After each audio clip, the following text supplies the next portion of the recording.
ਦਰਸ਼ਕੋ break ਤੋਂ ਬਾਅਦ ਤੁਹਾਡਾ ਸਭ ਦਾ ਭਰਪੂਰ ਸਵਾਗਤ ਹੈ। ਸੋ ਵਿਊਅਰਸ, ਹੁਣ ਆਪਾਂ ਆਪਣੇ ਪ੍ਰੋਗਰਾਮ ਨੂੰ ਹੋਰ ਅੱਗੇ ਵਧਾਉਂਦੇ ਹਾਂ ਅੱਜ ਦੇ ਦੂਸਰੇ ਅਹਿਮ ਵਿਸ਼ੇ ਦੇ ਨਾਲ ਕਿ ਕਿਸ ਤਰ੍ਹਾਂ ਭਾਰਤ ਦੇ ਫੋਰਨ ਮਿਨਿਸਟਰ ਜੈ ਸ਼ੰਕਰ ਨੇ United nations human rights council ਵਿੱਚ ਬੋਲਦਿਆਂ ਕਿਹਾ ਹੈ ਕਿ ਦਹਿਸ਼ਤਗਰਦੀ ਇਨਸਾਨੀਅਤ ਦੇ ਖਿਲਾਫ ਇੱਕ ਬਹੁਤ ਵੱਡਾ ਜ਼ੁਰਮ ਹੈ। ਵਾਹ ਜੀ ਵਾਹ, ਕਿਆ ਕਹਿਣੇ।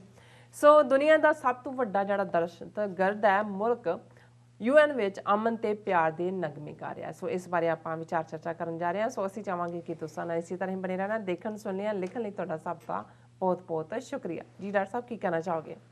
ਦੇਖੋ, ਗੁਰੂ ਨਾਨਕ ਸਾਹਿਬ ਦੀ ਬਾਣੀ ਦਾ ਇਹ ਫਰਮਾਨ ਹੀ ਯਾਦ ਆ ਰਿਹਾ ਹੈ ਕਿ ਕਾਜ਼ੀਆਂ ਬਾਹਮਣਾ ਕੀ ਗਲ ਥੱਕੀ ਅਗਦ ਪੜ੍ਹੈ ਸ਼ੈਤਾਨ ਵੇ ਲਾ ਲਓ। ਕਿ ਜਿਹੜਾ ਸ਼ੈਤਾਨ ਹੈ ਉਹ ਕੁਰਾਨ ਸ਼ਰੀਫ ਦੀਆਂ ਆਇਤਾਂ ਸੁਣਾ ਰਿਹਾ ਹੈ ਜਾਂ ਸ਼ੈਤਾਨ ਗੁਰੂ ਗ੍ਰੰਥ ਸਾਹਿਬ ਦਾ ਕਲਾਮ ਸੁਣਾ ਰਿਹਾ, ਅਮਨ ਇਨਸਾਨੀਅਤ ਦੂਸਰੇ ਦੀ। ਹੁਣ ਅੱਜ ਕੱਲ੍ਹ ਹਿਊਮਨ ਰਾਈਟਸ ਕੌਂਸਲ ਦਾ ਜਨੀਵਾ ਦੇ ਵਿੱਚ ਸੈਸ਼ਨ ਚੱਲ ਰਿਹਾ ਔਰ ਉਹਨਾਂ ਦੇ ਜਿਹੜੇ ਹਿਊਮਨ ਰਾਈਟਸ ਦੇ ਸਪੈਸ਼ਲ ਰੈਪੋਰਟਿਓਰ ਨੇ ਉਹਨਾਂ ਨੇ ਵੀ ਪਿਛਲੇ ਦਿਨਾਂ 'ਚ ਇੰਡੀਆ ਨੂੰ ਕਾਫੀ ਰਗੜਾ ਦਿੱਤਾ ਹੈ ਕਸ਼ਮੀਰ ਦੇ ਮੁੱਦੇ 'ਤੇ ਕੀ ਕਰ ਰਹੇ ਨੇ, ਬਾਕੀ CA ਦੂਸਰੇ ਕਾਨੂੰਨਾਂ ਨੂੰ ਲੈ ਕੇ। ਔਰ ਇਹਨਾਂ ਨੂੰ ਵੀ ਪਤਾ ਹੈ ਕਿ ਵੀ ਇਹ ਵਾਰ ਕਿੰਨੀ ਇੰਪੋਰਟੈਂਟ ਹੁੰਦੀ ਹੈ ਕਿਉਂਕਿ ਇਹਨਾਂ ਨੇ ਜਿਹੜਾ ਆਪਣਾ ਇੱਕ ਫੇਕ ਜਿਹਾ ਇਮੇਜ ਲਾਰਜੈਸਟ ਜਮਹੂਰੀਅਤ ਡੈਮੋਕ੍ਰੇਸੀ ਦੇ ਨਾਂ ਥੱਲੇ ਬਣਾਇਆ ਹੋਇਆ ਉਹ ਤਾਰ-ਤਾਰ ਹੋ ਰਿਹਾ ਆਲਰੇਡੀ। ਹਾਲਾਂਕਿ ਯੂਨਾਈਟਿਡ ਨੇਸ਼ਨਸ ਦੀ ਹਿਊਮਨ ਰਾਈਟ ਕੌਂਸਲ ਨੇ 1.5 ਸਾਲ ਪਹਿਲਾਂ ਜਿਹੜਾ ਆਲਮੋਸਟ 49 ਪੇਜ ਰਿਪੋਰਟ ਕਸ਼ਮੀਰ 'ਤੇ ਸਪੈਸ਼ਲੀ ਕੱਢੀ ਸੀ ਕਿ ਉੱਥੇ ਕੀ ਚੱਲ ਰਿਹਾ। ਹੁਣ ਤਾਂ ਇੰਨੀਆਂ ਕੁ ਰਿਪੋਰਟਸ ਨੇ ਔਰ ਫਾਰਮਰ ਐਜੀਟੇਸ਼ਨ ਨੇ ਤਾਂ ਬਿਲਕੁਲ ਹੀ ਇਹਨਾਂ ਦਾ ਜਿਹੜਾ ਹੈ ਉਹ ਇਹਨਾਂ ਨੂੰ ਨੰਗੇ ਕਰ ਦਿੱਤਾ ਹੈ ਜੋ ਇਹਨਾਂ ਨੇ ਮਾਸਕ ਪਾਈ ਹੋਈ ਸੀ। ਔਰ ਹੁਣ ਉੱਥੇ ਬੋਲਦੇ ਆ ਇਹਨਾਂ ਦਾ UN ਹਿਊਮਨ ਰਾਈਟ ਕੌਂਸਲ ਦਾ 46ਵਾਂ ਸੈਸ਼ਨ ਚੱਲ ਰਿਹਾ ਔਰ ਉਹਦੇ 'ਚ ਬਜਾਏ ਇਸ ਦੇ ਕਿ ਆਪਣੀਆਂ ਕਰਤੂਤਾਂ ਅਕਲੀਅਤਾਂ ਨਾਲ ਮਾਈਨੋਰਟੀਜ਼ ਨਾਲ ਕੀ ਕਰ ਰਹੇ ਨੇ ਉਹ ਹਿਊਮਨ ਰਾਈਟਸ ਨੂੰ ਜੋੜ ਰਿਹਾ।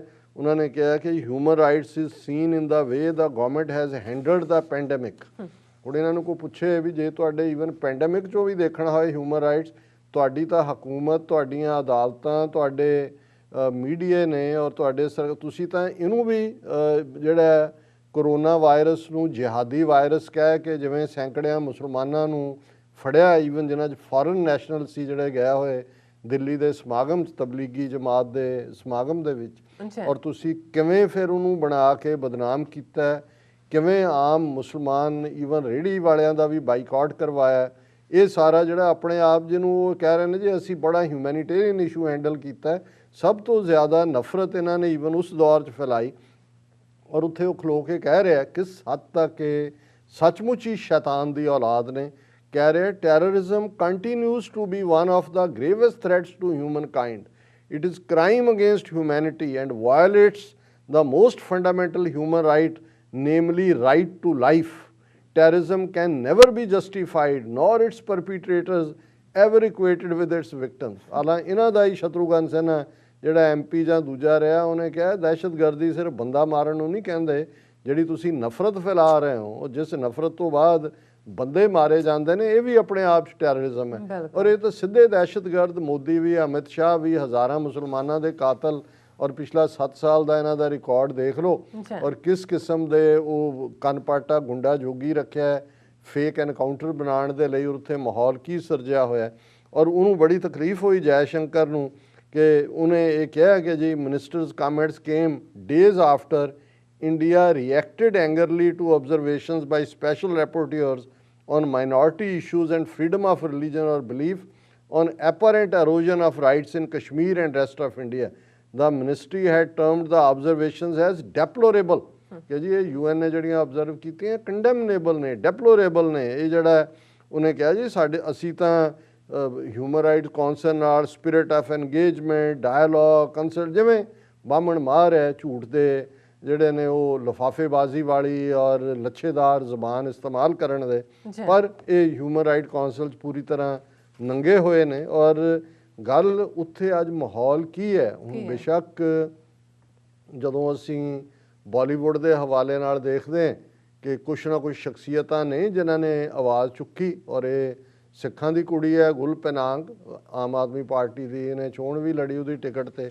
ਹੁਣ ਉਹਨੂੰ ਜਦੋਂ ਪੁੱਛਿਆ ਗਿਆ ਪਿਛਲੇ ਦਿਨਾਂ 'ਚ ਕਿ ਭਾਈ ਬਾਕੀ ਸੈਲੀਬ੍ਰਿਟੀ ਵੀ ਅਮਰੀਕਾ ਜਾਂ ਜਿਹੜੇ ਹਾਲੀਵੁੱਡ ਦੇ ਨੇ, ਦੂਜੇ ਲੋਕ ਨੇ, ਕਿਤੇ ਵੀ ਧੱਕਾ ਹੁੰਦਾ ਉਹ ਬੋਲਦੇ ਨੇ। ਬਲੈਕ ਲਾਈਵਸ ਮੈਟਰ ਵੇਲੇ ਵੀ ਤੁਹਾਡਿਆਂ ਨੂੰ ਕੀ ਹੋਇਆ? ਉਹਨੇ ਕਿਹਾ ਕਿ celebrities don't speak up as ਦੇ ਫੀਅਰ ਰਿਪਰਾਈਜ਼ਲ ਫਰੋਮ ਗਵਰਨਮੈਂਟ। ਕਿ ਇਹ ਹੁਣ ਇੱਕ ਪਾਸੇ ਜੈ ਸ਼ੰਕਰ ਕਹਿ ਰਿਹਾ ਕਿ ਜੀ ਸਭ ਤੋਂ ਵੱਡਾ ਦੁਸ਼ਮਣ ਇਨਸਾਨੀਅਤ ਦਾ ਦਹਿਸ਼ਤਗਰਦੀ ਦਾ ਹੋਣਾ, ਔਰ ਉਹ ਕਹਿ ਰਹੀ ਹੈ ਕਿ ਭਾਈ ਤੁਹਾਡੇ ਜਿਹੜੇ ਤੁਹਾਡੇ ਉਹ ਆਈਕੋਨਿਕ ਫਿਗਰਸ ਨੇ ਉਹ ਡਰ ਦੇ ਥੱਲੇ ਨਹੀਂ ਬੋਲਦੇ। ਉਹਨੇ ਕਿਹਾ ਕਿ ਵੀ ਮੈਂ ਉਹਨਾਂ ਚੋਂ ਜਿਹੜੀਆਂ ਬਾਲੀਵੁੱਡ ਦੀਆਂ ਮਾਈਨੋਰਟੀ ਪਰਸਨੈਲਿਟੀਜ਼ ਚੋਂ ਹੈ ਕਿ ਜਿਹੜੇ ਸੋਸ਼ਲ ਇਸ਼ੂ ਜਾਂ ਦੂਜੇ ਦੇ ਉੱਤੇ ਗੱਲ ਕਰਦੇ ਨੇ। ਔਰ ਉਹਨਾਂ ਨੇ ਕਿਹਾ ਕਿ ਵੀ ਬੇਸ਼ੱਕ ਉੱਥੇ ਤੁਹਾਡੇ ਸਿੰਪੈਥਾਈਜ਼ਰ ਵੀ ਹੋਣ ਜਿਹੜੇ ਸਮਝਦੇ ਨੇ ਵੀ ਧੱਕਾ ਹੋ ਰਿਹਾ, but who choose to stay silent because of fear of reprisals either from the government or organised lobbies that have targeted celebrities in the past. ਕਿ ਪਿਛਲੇ ਪੀਰੀਅਡ 'ਚ ਹੁਣ ਆਮਰ ਖਾਨ, ਸ਼ਾਹਰੁਖ ਖਾਨ, ਦੂਜੇ ਜਿਹੜੇ ਜ਼ਬਾਨ ਵੀ ਨਹੀਂ ਖੋਲ੍ਹਦੇ ਤੇ ਉਹਨਾਂ ਨੂੰ ਕਿਵੇਂ ਜਿਹੜਾ ਉਹ ਇਸ ਗੱਲ ਦੇ ਉੱਤੇ ਘੜੀਸਦੇ ਨੇ। ਔਰ ਉਹਦੇ 'ਚ ਉਹਨੇ ਕਿਹਾ ਗੁਲਪਨਾਗ ਨੇ, ਦਿਸ is government that rules by fear. ਇਸ ਹਕੂਮਤ ਨੇ ਉਹ ਖੌਫ ਪੈਦਾ ਕੀਤਾ ਹੋਇਆ ਕਿ ਭਾਈ ਉਹਨੇ ਕਿਹਾ ਇਹ ਦੇਖ ਲਓ ਸੈਲੀਬ੍ਰਿਟੀਜ਼ ਜਿਨ੍ਹਾਂ 'ਚ ਇਨਕਲੂਡਿੰਗ ਕ੍ਰਿਕਟਰ ਸਚਿਨ ਤੇਂਦੁਲਕਰ, ਵਿਰਾਟ ਕੋਹਲੀ ਔਰ ਦੂਜੇ ਅਕਸ਼ੇ ਕੁਮਾਰ ਔਰ ਕਰਨ ਜੌਹਰ, ਇਹਨਾਂ ਨੇ ਕਿਵੇਂ ਇੰਡੀਆ ਅਗੇਂਸਟ ਪ੍ਰੋਪੇਗੈਂਡਾ ਡਰਾਈਵ ਔਰ ਦੂਜਿਆਂ ਦੇ ਵਿੱਚ ਜੁਆਇਨ ਕੀਤਾ। ਉਹਨੇ ਕਿਹਾ this is government that rules by fear, ਜਿਨ੍ਹਾਂ ਨੇ ਦਹਿਸ਼ਤ ਫੈਲਾਈ ਹੋਈ ਹੈ।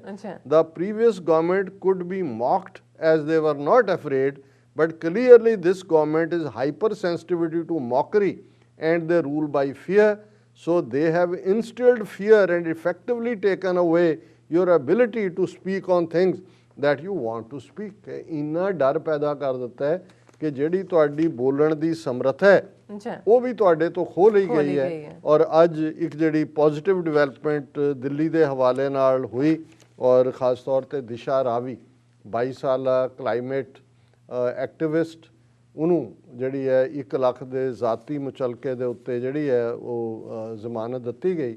ਪਰ ਜਿਹੜਾ ਜੱਜ ਨੇ, ਔਰ ਮੈਂ ਸਮਝਦਾ ਵੀ ਕੁਝ ਫੈਸਲੇ ਜਿਹੜੇ ਨੇ ਉਹ ਯਾਦਗਾਰੀ ਹੁੰਦੇ ਨੇ, ਔਰ ਇਸ ਜੱਜ ਦਾ ਨਾਂ ਵੀ ਜਿਹੜਾ ਉਸ ਯਾਦਗਾਰੀ ਉਹਨਾਂ 'ਚ ਲਿਖਿਆ ਜਾਏਗਾ ਸ਼ਾਇਦ ਧਰਮਿੰਦਰ ਰਾਣਾ ਜੱਜ ਦਾ ਨਾਂ ਹੈ, ਐਡੀਸ਼ਨਲ ਸੈਸ਼ਨ ਜੱਜ। ਉਹਨੇ ਇਹ ਕਿਹਾ ਕਿ ਵੀ ਕੀ ਬਕਵਾਸ ਹੈ। ਕਿ ਉਹਨੇ ਕਿਹਾ ਜੀ ਇਹ ਕਿਹਨੇ ਕਹਿ ਦਿੱਤਾ ਹੈ ਕਿ ਵੀ WhatsApp ਗਰੁੱਪ ਬਣਾਉਣਾ ਜਾਂ ਟੂਲ ਕਿਟ ਜਾਂ ਹੋਣਾ ਇਹ ਦਹਿਸ਼ਤਗਰਦੀ ਦੇ ਨਾਲ ਜੋੜਦੇ ਨੇ। ਉਹਨਾਂ ਨੇ ਕਿਹਾ ਕ੍ਰੀਏਸ਼ਨ ਆਫ WhatsApp ਗਰੁੱਪ ਔਰ being editor of an innocent tool kit is not offence. ਫਿਰ ਉਹਨਾਂ ਨੇ ਕਿਹਾ ਕਿ ਵੀ ਇਹਨੂੰ ਤੁਸੀਂ ਜਿਸ ਨਾਲ ਜੋੜ ਰਹੇ ਹੋ ਐਸਾ ਕੁਝ ਵੀ ਨਹੀਂ ਹੈ। ਔਰ ਉਹਨੇ ਇਹ ਕਿਹਾ ਕਿ ਵੀ ਇਹ ਤੁਸੀਂ ਜਿਹੜਾ ਆਵਾਜ਼ ਜਿਵੇਂ ਸਾਇਲੈਂਟ ਕਰਨ ਦੀ ਲਾਈਨ ਨਾ ਰੱਖੋ, ਕਿਉਂਕਿ ਉਹਨੇ ਕਿਹਾ ਜੀ ਸਾਡੀ ਸਿਵਲਾਈਜੇਸ਼ਨ ਦਾ ਕਦੇ ਨਹੀਂ ਰਿਹਾ ਵੀ ਤੁਸੀਂ ਕਿਸੇ ਦੀ ਆਵਾਜ਼ ਜਿਹੜੀ ਆ ਕੁਚਲ ਦਿਓ।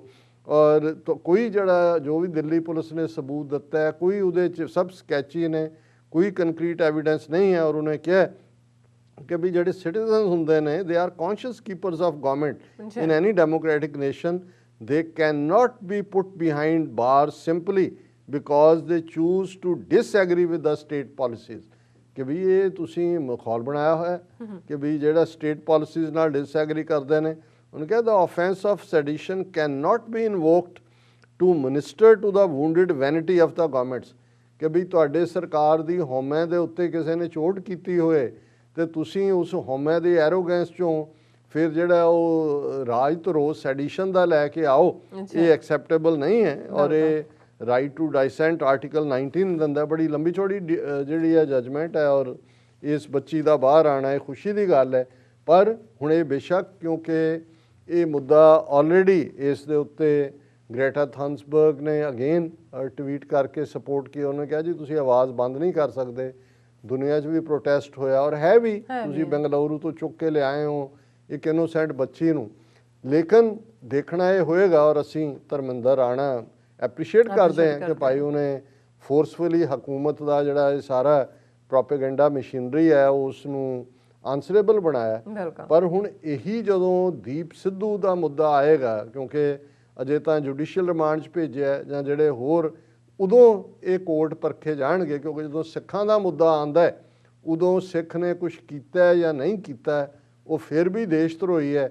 ਜੋ ਕੁਛ ਇਸ ਬੀਬੀ ਦੇ ਨਾਲ ਦਿਸ਼ਾ ਰਾਵੀ ਨਾਲ ਜੋੜ ਕੇ ਕਿਹਾ ਗਿਆ ਉਹੀ ਕੁਛ ਦੀਪ ਸਿੱਧੂ ਤੋਂ ਬਾਕੀਆਂ ਦਾ ਹੈ। ਉਹਨਾਂ ਨੇ ਕੀ ਕੀਤਾ? ਉਹ ਗਏ, ਕੋਈ ਉਹਨਾਂ ਨੇ ਕਿਸੇ ਦੇ ਚਪੇੜ ਨਹੀਂ ਮਾਰੀ। ਉਸ ਲਾਲ ਕਿਲੇ ਦੇ ਉੱਤੇ ਜਿਸ ਤੇ ਤਿਰੰਗੇ ਨੂੰ ਉਹਨਾਂ ਨੇ ਕੋਈ ਡੈਮੇਜ ਨਹੀਂ ਕੀਤਾ। ਫਿਰ ਉਹਨਾਂ ਨੇ ਕੋਈ ਪੋਲੀਟੀਕਲ ਉਹਨਾਂ ਨੇ ਆਪਣਾ ਨਿਸ਼ਾਨ ਸਾਹਿਬ ਲਹਿਰਾਇਆ, ਪ੍ਰੋਟੈਸਟ ਹੈ। ਪ੍ਰੋਟੈਸਟ ਦੇ ਵਿੱਚ ਕੀ ਨਹੀਂ ਹੁੰਦਾ, ਲੇਕਿਨ ਕਿਵੇਂ ਕਿੰਨਾ ਵੱਡਾ ਅਦਾਲਤੀ ਨੈਟਵਰਕ ਜਿਹੜਾ ਹੈ ਔਰ ਕਿਸ ਕਿਸਮ ਦੀਆਂ ਧਾਰਾਵਾਂ ਲਾਈਆਂ ਹੋਈਆਂ ਨੇ, ਇਹ ਆਉਣ ਵਾਲੇ ਦਿਨਾਂ 'ਚ ਪਰਖ ਹੋਏਗੀ। ਪਰ ਹਾਲ ਦੀ ਘੜੀ ਜੇ ਤੁਸੀਂ ਧਰਮਿੰਦਰ ਰਾਣਾ ਦੀ ਜੱਜਮੈਂਟ ਤੇ ਸ਼ੰਕਰ ਜੈਕਿਸ਼ਨ ਜੋ ਜਨੀਵਾ 'ਚ ਖਲੋ ਕੇ ਕਹਿ ਰਿਹਾ ਹੈ, ਤੇ ਜੋ ਭਾਰਤ ਦਾ ਮੀਡੀਆ ਔਰ ਜੋ ਜਿਸ ਕੰਮ ਤੇ ਲੱਗਾ ਹੋਇਆ ਹੈ, ਔਰ ਜਿਹੜੀ ਆਵਾਜ਼ ਮਹਾਰਾਜ ਦੀ ਧਰਤੀ ਤੋਂ ਹਜ਼ਾਰਾਂ ਸਿੱਖ ਨੌਜਵਾਨਾਂ ਨੇ ਦਿੱਤੀ ਹੈ ਕਿ ਭਾਈ ਅਸੀਂ ਦਬਣ ਵਾਲੇ ਨਹੀਂ ਹੈ, ਅਸੀਂ ਵੰਗਾਰਾਂਗੇ, ਆਓ ਪੰਜਾਬ 'ਚ ਅਰੈਸਟ ਕਰਨ, ਦਿੱਲੀ ਪੁਲਿਸ ਨੂੰ ਵੰਗਾਰਿਆ ਕਿ ਆਓ ਫਿਰ ਤੁਹਾਨੂੰ ਅਸੀਂ ਦੱਸਦੇ ਹਾਂ। ਸੋ ਅਸੀਂ ਸਮਝਦੇ ਹਾਂ ਕਿ ਭਾਈ ਇਹ ਠੀਕ ਹੈ, ਇੱਕ ਵਾਰ ਦੇ ਵਿੱਚ ਕਈ ਬੈਟਲਸ ਹੁੰਦੀਆਂ, ਕੋਈ ਬੈਟਲ ਤੁਸੀਂ ਲੂਜ਼ ਵੀ ਕਰਦੇ ਹੋ। ਅਸੀਂ ਜਿੱਤੀ 26 ਜਨਵਰੀ ਦੀ ਬੈਟਲ, ਪਰ ਅਨਫੋਰਚੂਨੇਟਲੀ ਕਿਸਾਨ ਲੀਡਰਸ਼ਿਪ ਦੀ ਨਾਅਹਲੀਅਤ ਨੇ, ਉਹਨਾਂ ਦੇ ਆਪਣੇ ਬੱਚਿਆਂ ਨੂੰ ਡਿਸਓਨ ਕਰਨ ਨੇ ਇੱਕ ਤਬਕੇ ਦੇ ਵਿੱਚ ਇਹ ਫੀਲਿੰਗ ਦਿੱਤੀ ਕਿ ਜੀ ਇਹ ਬੜਾ ਵੱਡਾ ਗੁਨਾਹ ਕਰ ਲਿਆ ਜਿਵੇਂ। ਪਰ ਅੱਜ ਮਹਾਰਾਜ ਹਜ਼ਾਰਾਂ ਨੌਜਵਾਨਾਂ ਦੇ ਇਕੱਠ ਨੇ again they have turned there tables, ਔਰ ਮੈਸੇਜ ਸਾਰਿਆਂ ਨੂੰ ਹੀ ਦੇ ਦਿੱਤਾ ਹੈ ਬਹੁਤ ਚੰਗੀ ਤਰ੍ਹਾਂ ਕਿ ਬਈ ਇਹ ਪੰਜਾਬ ਦੀ ਧਰਤੀ ਹੈ, ਇਹ ਗੁਰੂ ਨਾਨਕ ਦੀ ਧਰਤੀ, ਇਹ ਉਹ ਧਰਤੀ ਜਿੱਥੋਂ ਵੰਗਾਰ ਚੈਲੰਜ ਹਮੇਸ਼ਾ ਨਿਕਲਿਆ। ਔਰ ਇਸ ਵੰਗਾਰ ਔਰ ਚੈਲੰਜ ਵਾਲਿਆਂ ਨੂੰ, ਜਿਨ੍ਹਾਂ ਨੂੰ ਹਕੂਮਤਾਂ ਨੇ ਜੱਗਾ ਡਾਕੂ ਜਾਂ ਦੁੱਲਾ ਭੱਟੀ ਦੇ ਨਾਲ ਉਹਨੂੰ ਫਾਂਸੀ ਦੇ ਕੇ ਔਰ ਦੂਸਰਾ ਵੀ ਜਿਹੜੇ ਕਰੈਕਟਰ ਬਣਾਉਣ ਦੀ ਕੋਸ਼ਿਸ਼ ਕੀਤੀ, ਉਹਨਾਂ ਨੂੰ ਅੱਜ ਤੱਕ ਵੀ ਪੰਜਾਬ ਦੇ ਲੋਕ ਯਾਦ ਕਰਦੇ ਨੇ, ਕਿਉਂਕਿ ਲੋਕ ਬਹੁਤ ਚੰਗੀ ਤਰ੍ਹਾਂ ਸਮਝਦੇ ਨੇ ਕਿ ਉਹਨਾਂ ਦੇ ਨਾਇਕ ਕੌਣ ਨੇ ਤੇ ਉਹਨਾਂ ਦੇ ਖਲਨਾਇਕ ਕੌਣ ਨੇ, ਉਹਨਾਂ ਦੇ ਆਈਕਨ ਕੌਣ ਨੇ ਔਰ ਡੈਵਿਲ ਕੌਣ ਨੇ। ਵਕਤੀ ਤੌਰ ਤੇ ਜਿਹਨੂੰ ਮਰਜ਼ੀ ਤੁਸੀਂ ਖੜਾ ਕਰ ਲਓ, ਲੇਕਿਨ ਅਲਟੀਮੇਟਲੀ ਇਹ ਸਾਡੀ ਧਰਤੀ ਹੈ, ਇੱਥੇ ਸਾਡਾ ਸਿੱਕਾ ਚੱਲੇਗਾ। ਔਰ ਇਸ ਧਰਤੀ ਦੇ ਖਮੀਰ 'ਚ ਵੰਗਾਰ ਹੈ, ਚੈਲੰਜ ਹੈ। ਔਰ ਇਹੀ ਗੱਲ ਜਿਸ ਨੂੰ ਪ੍ਰੋਫੈਸਰ ਪੂਰਨ ਸਿੰਘ ਨੇ ਕਿਹਾ ਸੀ ਕਿ ਇਹ ਬੇਪਰਵਾਹ ਪੰਜਾਬ ਦੇ ਮੌਤ ਨੂੰ ਮਖੌਲਾਂ ਕਰਨ, ਮਰਨ ਥੀ ਨਹੀਂ ਡਰਦੇ, ਪਿਆਰ ਨਾਲ ਇਹ ਕਰਨ ਗੁਲਾਮੀ, ਜਾਨ ਕੋ ਆਪਣੀ ਵਾਰ ਦਿੰਦੇ, ਪਰ ਟੈ ਨਾ ਮੰਨਣ ਕਿਸੇ ਦੀ, ਖਲੋ ਜਾਣ ਡਾਂਗਾਂ ਮੋਢੇ ਤੇ ਉਲਾਰ ਕੇ। ਔਰ ਹੁਣ ਇਹ ਦਿੱਲੀ ਦੇ ਹਾਕਮ ਜਿਹੜੇ ਸਮਝਦੇ ਸੀ ਕਿ ਅਸੀਂ ਟਾਈਮ ਨਾ ਲਈ ਹੈ, ਕੇਸ ਪਾ ਦਿੱਤੇ ਨੇ, ਫੜੋ ਫੜੀ ਦਾ ਸਿਲਸਿਲਾ ਹੈ, CBI ਟੀਮਾਂ ਪਿੱਛੇ ਲਾ ਦਿੰਦੇ ਨੇ, ਪਰ ਹੁਣ ਇਹ ਨੈਕਸਟ ਬਾਊਟ ਜਿਹੜਾ ਹੈ ਉਹਨਾਂ ਦੇ ਨਾਲ ਬਹੁਤ ਜਲਦੀ ਹੋਏਗਾ। ਔਰ ਇਨ ਦਾ ਐਂਡ ਖਾਲਸਾ ਉਸ ਧਰਤੀ ਦਾ ਜਿਹੜਾ ਹੈ ਉਸ ਖਮੀਰ ਜਿਸ ਨੇ ਬਦਲਿਆ ਹਿਸਟਰੀ ਦੇ ਵਿੱਚ, ਅਲਟੀਮੇਟਲੀ ਇਹ ਚੌਥਾ ਸਾਮਰਾਜ ਹੋਏਗਾ ਦਿੱਲੀ ਦਾ, ਹਿੰਦੂ ਤਵੀਆਂ ਦਾ, ਜਿਸ ਦੀ ਸਫ ਖਾਲਸਾ ਵਲੇਟੇਗਾ ਔਰ ਦਰਿਆਏ ਜਮਨਾ ਤੋਂ ਵਾਘਾ ਤੱਕ ਇੰਡੀਪੈਂਡੈਂਟ ਸੋਵਰਨ ਨੇਸ਼ਨ ਖਾਲਿਸਤਾਨ ਇਹਨਾਂ ਹਿੰਦੂ ਤਵੀਆਂ ਦੀ ਜਕੜ ਚੋਂ ਆਜ਼ਾਦ ਹੋਏਗਾ। ਜੀ ਡਾਕਟਰ ਸਾਹਿਬ, ਤੁਹਾਡਾ ਬਹੁਤ ਬਹੁਤ ਸ਼ੁਕਰੀਆ, ਤੁਸੀਂ ਆਪਣੇ ਵਿਚਾਰ ਸਾਡੇ ਦਰਸ਼ਕਾਂ ਨਾਲ ਸਾਂਝੇ ਕੀਤੇ। ਇਸ ਹੱਥ ਲੈਣੇ ਬ੍ਰੇਕ। ਵਿਊਅਰਸ, ਤੁਸੀਂ ਸਾਨੂੰ ਇਸੇ ਤਰ੍ਹਾਂ ਹੀ ਬਣੇ ਰਹਿਣਾ। ਮਿਲਦੇ ਹਾਂ ਛੋਟੇ ਜਿਹੇ ਵਕਫੇ ਤੋਂ ਬਾਅਦ।